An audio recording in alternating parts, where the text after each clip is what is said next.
Donc je reprends. J'espère que ça se voit bien à l'image. Donc il y a deux croix à l'envers ici, et je parlais de la théorie selon laquelle, la théorie qui vient bien sûr du Vatican, selon laquelle les officiels de l'Église disent que Pierre, l'apôtre, aurait été crucifié sur sa demande la tête en bas, afin de se distinguer de la fin du Seigneur en chair, et ce à Rome. Examinons la crédibilité de ces affirmations. Réfléchissons un instant. Est-il de notoriété que les instances romaines aient été enclines à dispenser des traitements de faveur à la demande des condamnés? Est-ce que c'était l'usage? Surtout lorsque ce condamné est considéré comme l'ennemi de l'Empire. Le châtiment ne devait-il pas s'exercer avec toute la force légale qu'il sous-tend, et donc sans régime d'exception? C'est pas crédible que les Romains ils disent, les institutions romaines disent, ah bah oui, bah mon petit, ah oui d'accord, bah on va faire comme tu nous as demandé quand même. Ouais, si, voilà. C'est surtout quand on veut exprimer la puissance de la sanction et l'exemplarité de la sanction.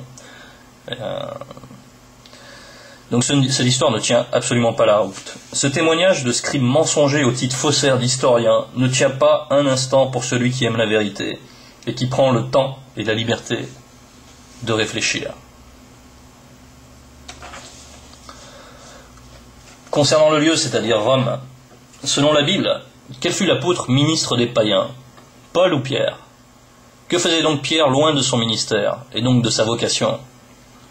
Tout ceci est faux. Il n'y a aucune trace biblique du passage de Pierre à Rome. Les défenseurs de cette fiction en viennent à dire que Babylone, d'où Pierre écrit ses épîtres, est en fait une appellation symbolique de Rome.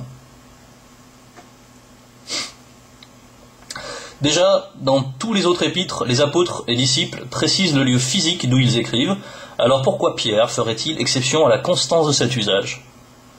Posez-vous la question, est-ce cohérent? D'autre part, l'institution catholique a été fondée à Rome. Alors si on en suit le raisonnement de ces faussaires, si cette ville aurait été appelée Babylone, donc par Pierre, dans un sens spirituel péjoratif, ce qui est sans fondement, je le dis, comment alors l'institution catholique y est née? Est-ce à dire que l'institution catholique est babylonienne? Par ces faux raisonnements, ceux qui les tiennent témoignent encore contre eux-mêmes. Vous qui en faites profession et tous ceux qui veulent s'y attacher plus qu'à Dieu, en son fils, Yoshua. Une fois de plus, une mythologie permettant de noyer le moucheron et d'avaler le chameau, et de blasphémer à l'insu et pourtant à la vue des fidèles. Avez-vous des yeux pour voir et des oreilles pour entendre? Car la croix à l'envers est le symbole des antéchrists déclarés. Encore une fois, quel rapport entre le Christ et Bélial? Ici, ce monsieur, je ne sais pas si ça se voit, il a une croix à l'envers. Ici, une représentation de l'ennemi. Et ici, nous voyons bien une croix à l'envers. Ici, c'est marqué possessed, je ne sais pas si ça se voit bien, avec une croix à l'envers. Donc possédé. Et c'est marqué Seven Churches, il cherche à blasphémer le mystère des 7 églises. Dont on écrit bien souvent n'importe quoi.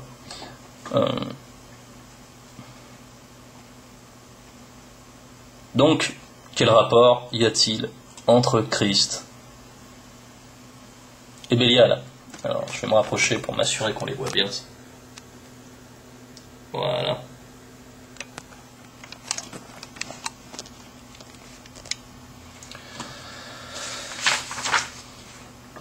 « 2 Corinthiens, chapitre 11, versets 13 à 15. Ces hommes-là sont de faux apôtres, des ouvriers trompeurs déguisés en apôtres de Christ. Et cela n'est pas étonnant, puisque Satan lui-même se déguise en ange de lumière.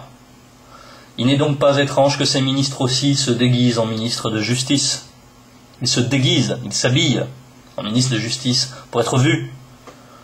Leur fin sera selon leurs œuvres.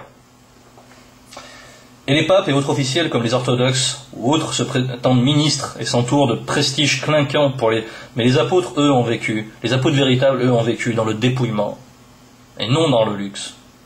Les dorures qui impressionnent les gens, qui se fient à une sagesse charnelle, à une gloire ostensible, aussi bien qu'éphémère, matérialisée par de grands édifices et des idoles venant du monde et non de Dieu.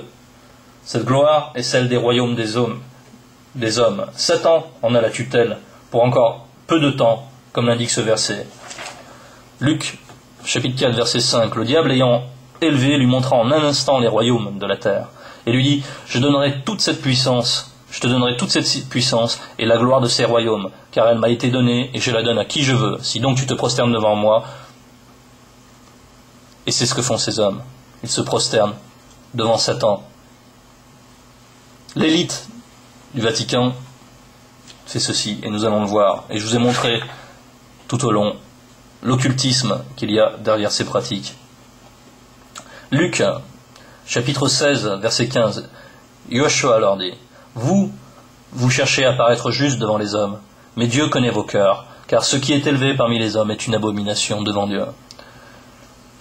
Et voilà, je vais vous donner une petite révélation, grâce à Dieu. Chapitre 24, verset 28. En quelque lieu que soit le cadavre, là s'assembleront les aigles, ou les vautours, ou encore les charognards, selon les versions. Comment un cadavre peut se trouver en divers lieux? Voici la révélation du mystère. Le cadavre est un corps inanimé. Or, Yoshua nous le dit, c'est l'esprit qui vivifie. D'accord? Un cadavre. Ces institutions sont éparses, elles existent, elles sont multiples, diverses, en quelque lieu que soit le cadavre, elles sont dispersées sur la surface de la terre. Ces institutions qui se prétendent l'Église véritable, dont donc le corps de Christ, sont en réalité des corps inertes. Un même cadavre en divers lieux déserts, privé de l'Esprit de Dieu et de la parole, de l'eau de la parole. Les charognards sont des ouvriers de Satan, qui trafiquent la parole et la sainte doctrine, qui trafiquent de leurs fidèles par cupidité, et veillent à la mort spirituelle de ceux qui les écoutent. Je laisse un lien d'un témoignage d'un ancien occultiste de haut rang dans leur hiérarchie qui témoigne des échanges de bons procédés entre les ordres hermétiques, dont l'Église de Satan, et des institutions dites chrétiennes.